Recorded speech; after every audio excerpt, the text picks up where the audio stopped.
চামড়াজাত দ্রব্য leather and footwear industry তাদের সাথে কথা বলেছি। আপনারা জানেন চামড়ার খাতটা অত্যন্ত একটা প্রসপেক্টিভ, এটা একটা বেশ আপনার বাইরে এক্সপোর্ট করার জন্য আর দেশীয় ইস্যুর জন্য। তবে এক্সপোর্টে আমরা যে এক্সপোর্ট ডাইভার্সিফিকেশনের কথা বলছি না, এটা চামড়াটা একটা বড় একটা স্কোপ এবং তাদের নানাবিধ সম্ভাবনা আছে, সমস্যা আছে। এই সমস্যাগুলো আমরা আলাপ করেছি।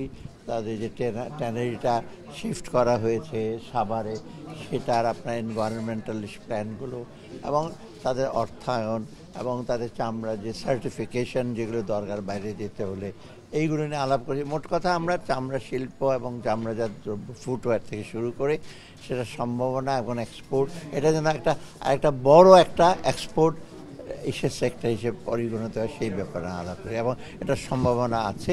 এবং আমাদের যারা চামড়া শিল্পে যারা আছে তারা অভিজ্ঞতা সম্পন্ন। আমার আরেকটা সুবিধা হলো এখানে চামড়াটা একটা ওয়ান অফ দি র মেটেরিয়ালটা কিন্তু দেশীয়।